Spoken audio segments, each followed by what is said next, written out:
함께 보실 하나님 말씀은 누가복음 3장 21절에서 38절까지 말씀입니다. 신약성경 92페이지 전후로 있습니다. 누가복음 3장 21절에서 38절까지의 말씀을 드라마 바이블로 봉독하겠습니다.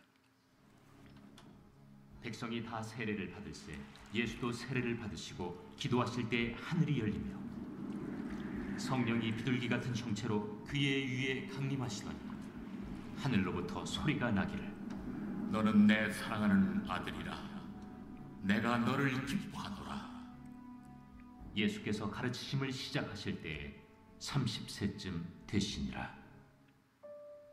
사람들이 아는 대로는 요셉의 아들이니 요셉의 위는 헬리요 그 위는 맏다시요 그 위는 레위요 그 위는 멜기요 그 위는 얀나요 그 위는 요셉이요 그 위는 마따디아요 그 위는 아모스요 그 위는 나훔이요 그 위는 에슬리요 그 위는 납게요 그 위는 마시요 그 위는 마따디아요 그 위는 서머인이요 그 위는 요색이요 그 위는 요다요 그 위는 요아나니요 그 위는 레사요 그 위는 스룹바벨이요 그 위는 스알디엘이요 그 위는 네리요 그 위는 멜기요 그 위는 아띠요 그 위는 고삼이요 그 위는 엘마담이요 그 위는 에르요 그 위는 예수요 그 위는 엘리에서요 그 위는 요림이요 그 위는 맏다시요 그 위는 레이요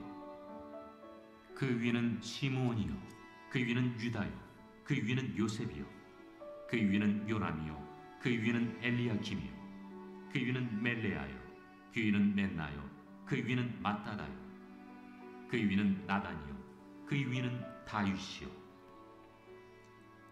그 위는 이세요 그 위는 오벳이요 그 위는 보아스요 그 위는 살몬이요 그 위는 나손이요 그 위는 아미나답이요 그 위는 아니요 그 위는 헤스론이요 그 위는 베레스요 그 위는 유다요 그 위는 야곱이요 그 위는 이삭이요 그 위는 아브라함이요 그 위는 데라요 그 위는 나홀이요 그 위는 스룩이요 그 위는 루우요 그 위는 벨렉이요 그 위는 헤보요 그 위는 살라요 그 위는 가이난이요 그 위는 아박사시요 그 위는 셈이요 그 위는 노아요 그 위는 레멕이요 그 위는 무드셀라요 그 위는 에녹이요 그 위는 야렛이요 그 위는 마할랄렐이요 그 위는 가이난이요 그 위는 에노스요 그 위는 셋이요 그 위는 아담이요 그 위는 하나님이시니라. 아멘. 함께 읽은 본문의 말씀을 가지고 세례를 받으신 하나님 아들이란 제목으로 말씀 나누고 기도하도록 하겠습니다. 세례 요한이 베푼 세례는 물로 한 것으로 그리스도를 회개로 맞이하도록 준비시키기 위한 세례였습니다. 그 세례는 누구를 위한 것입니까? 죄인을 위한 것이죠. 회개해야 할 죄인, 그리스도를 맞이해서 죄와 사망의 올무에서 벗어나야 할 죄인이 받아야 할 세례였습니다. 그래서 많은 사람들이 메시아 되신 그리스도께서 오시기 전에 세례 요한의 외침에 반응을 했습니다. 그의 세례를 받기 위해서 요단강가로 나아왔어요.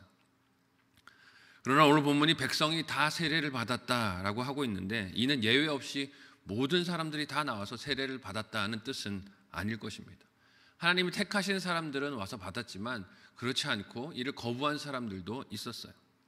왜냐하면 이후 7장에서 세례 요한의 사역에 종교 지도자들이 반응하지 않았다라는 기록도 있습니다. 누가복음 7장 29절에서 30절 좀 미리 한번 읽어보도록 하겠습니다. 같이 읽습니다. 시작.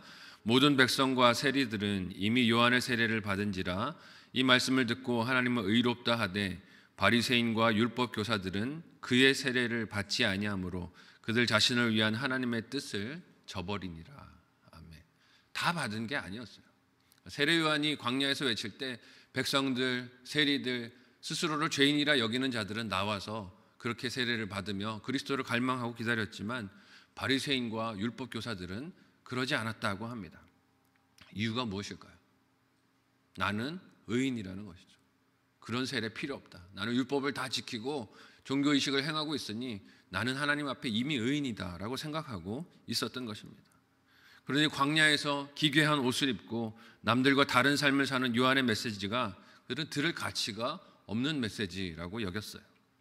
그런데 오늘 본문은 세례 요한의 세례를 누가 받았다라고 기록하고 있습니까? 함께 오늘 본문 21절에서 22절을 한 목소리로 읽어보도록 하겠습니다. 같이 읽습니다. 시작. 백성이 다 세례를 받을새 예수도 세례를 받으시고 기도하실 때 하늘이 열리며 성령이 비둘기 같은 형체로 그의 위에 강림하시더니 하늘로부터 소리가 나기를 너는 내 사랑하는 아들이라 내가 너를 기뻐하노라 하시니라. 아멘. 예수님의 어린 시절 이야기는 모든 복음서가 다 다루는 것은 아니지만 세례를 받는 장면은 모든 복음서가 다 다루고 있습니다. 그만큼 중요하다는 뜻이에요. 핵심적인 예수님의 사역이고 세례 받으신 사건이라는 뜻입니다. 사실 여러분, 예수님께서 세례를 받으실 이유가 어디 있습니까? 세례는 누구를 위한 것입니까? 죄인을 위한 것이에요. 죄가 있지도 않고 그러니 회개하실 이유나 필요가 전혀 없으신 예수님께서 세례를 받으십니다. 그럼에도 그 세례를 받으신 것은 누구를 위함입니까? 죄인들을 위함이라는 것이죠. 죄의 짐에 짓눌려 벗어날 길이 없는 인생을 위해서 예수님께서 손수 세례를 받으십니다. 그래서 예수님께서는 세례 요한을 찾아오시고 오실 그리스도를 영접하기 위해 세례를 받는 죄인들과 똑같은 모습으로, 동등한 모습으로, 동일한 모습으로 세례를 받으세요. 왜냐하면 인생들의 죄짐을 담당하셔야 하기 때문입니다. 이것이 겸손하시고 온유하신 우리 주님의 모습이 아니겠습니까? 종교 지도자들은 어땠습니까? 세례 요한을 무시했어요. 들을 필요가 없는 말이다, 따를 필요가 없는 행동이다 라고 생각을 했어요. 그들 스스로를 의인이라 생각하며 그들을 위한 하나님의 뜻을 저버렸지만 예수님께서는 진정한 의인이심에도 불구하고 전혀 세례를 받으실 필요가 없음에도 불구하고 하나님의 뜻을 위해 죄인들이 받아야 할 세례를 몸소 받으셨습니다. 이렇게 하나님의 뜻에 순종하셨을 때 어떤 일이 그 세례의 자리에서 일어났다 본문이 기록하고 있습니까? 하늘이 열리면서 성령이 하늘에서 비둘기 같은 형체로 그 위에 임하시고 하나님께서 그 예수님을 사랑하는 내 아들이라고 부르세요. 내 기뻐하는 자라라는 음성을 들려주십니다. 여기서 성령의 임재가 비둘기 같은 형체로 드러난 것은 세례 요한이 했던 예언을 생각나게 합니다. 내 뒤에 오실 분은 내가 감당 못할 분인데 그분은 불과 성령으로 세례를 베푸실 분이다 라고 이야기를 했죠. 확인시켜주는 모습 아닙니까? 이분께서 하실 세례는 성령으로 불로 될 일이다 하는 것을 보여주시는 것이에요.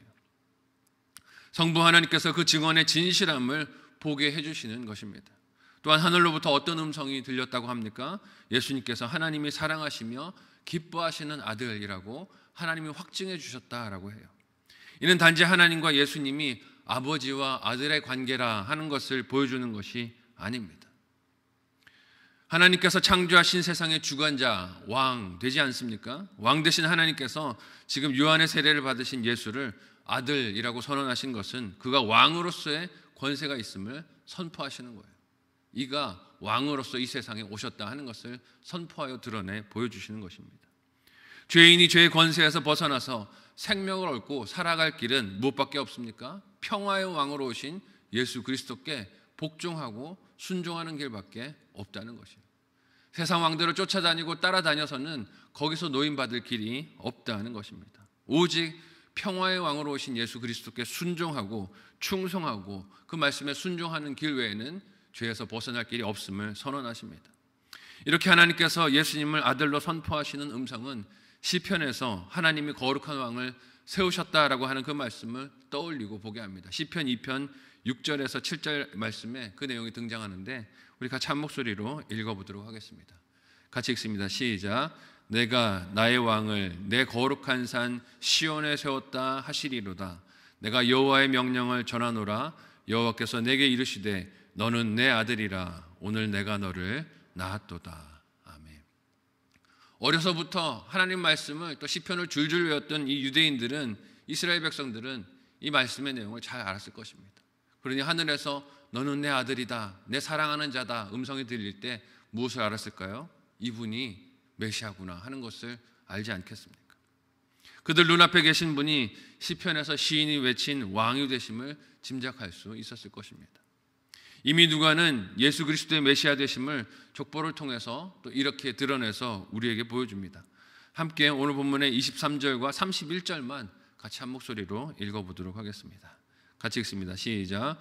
예수께서 가르치심을 시작하실 때에 30세쯤 되시니라. 사람들이 아는 대로는 요셉의 아들이니 요셉의 위로는 헬리요, 그 위는 멜레아요, 그 위는 맨나요, 그 위는 마따다요, 그 위는 나단이요, 그 위는 다윗이요. 오늘 다 본문의 이 계보 내용이 길기 때문에 다 읽지는 않겠지만 누가가 예수님의 공생애가 시작될 시점이 예수님의 나이가 30세쯤 되었을 때다라고 밝히고 있습니다. 그리고 그 혈통적인 계보가 어떻게 되는지를 기록하고 있는데 여기서 먼저는 육신의 아버지인 요셉이 23절에 등장하고 이스라엘 백성들이 메시아의 모델로 여기는 성군 다윗이 31절에 등장합니다. 이 계보가 우리에게 무엇을 보여줍니까?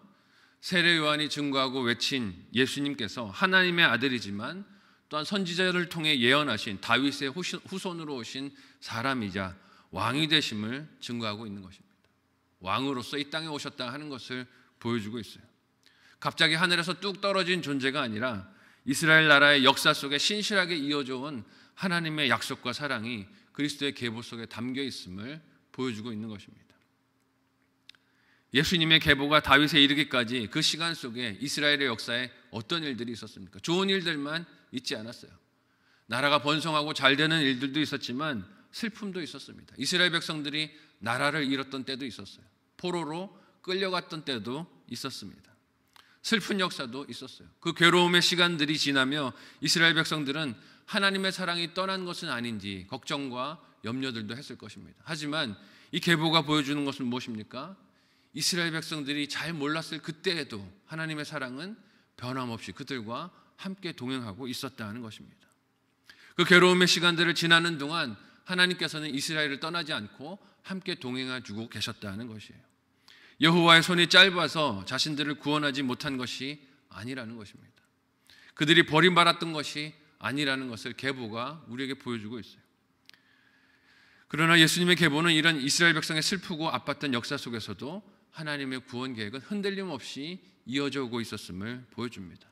이는 또한 앞으로의 하나님의 구원 역사도 동일하게 흔들림이 없을 것이라는 것을 우리에게 약속으로 보여주시는 것을 기대하게 합니다. 그러니 우리의 삶에 어려움이 있어도 흔들림이 있어도 고난이 있어도 하나님의 변함없는 사랑을 믿고 신뢰할 수 있는 저와 여러분들이 되실 수 있기를 바랍니다.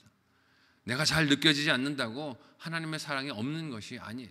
오늘 내 삶에 고난과 어려움이 있다고 하나님의 손이 떠난 것이 아닙니다. 힘들고 어려운 사건들이 찾아올지라도 택하신 백성의 구원을 하나님께서는 신실하게 이루어 가실 줄로 믿습니다. 이것을 믿지 못하도록 마음을 흔드는 시험과 상황들을 만나도 담대하게 마주할 수 있는 저와 여러분들이 되었으면 좋겠습니다.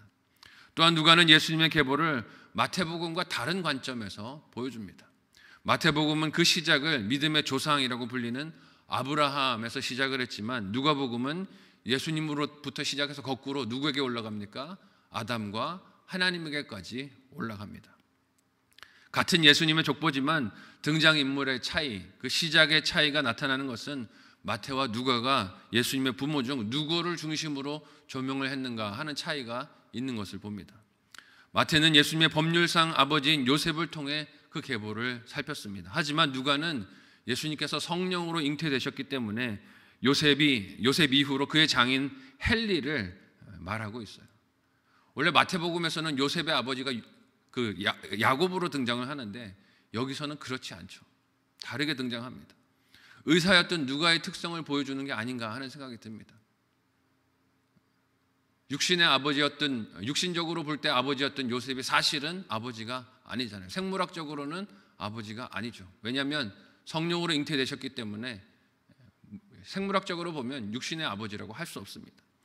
누가가 그 특성을 잘 알기에 예수님의 계보를 하나님까지 이어가는 것을 보게 됩니다.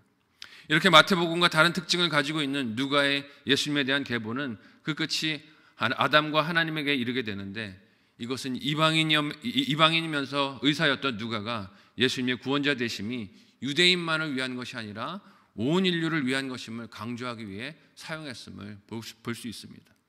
이처럼 하나님은 누가를 통해 예수님께서 죄인인 모든 인생을 위한 구원자가 되심을 드러내 증거하였습니다. 계보를 통해서도 그것을 말하고 있어요. 유대인만을 위한 메시아가 아니시다. 온 인류를 위한 메시아, 구원자로 주님께서 오셨다 하는 것을 계보로 드러내 보여줍니다.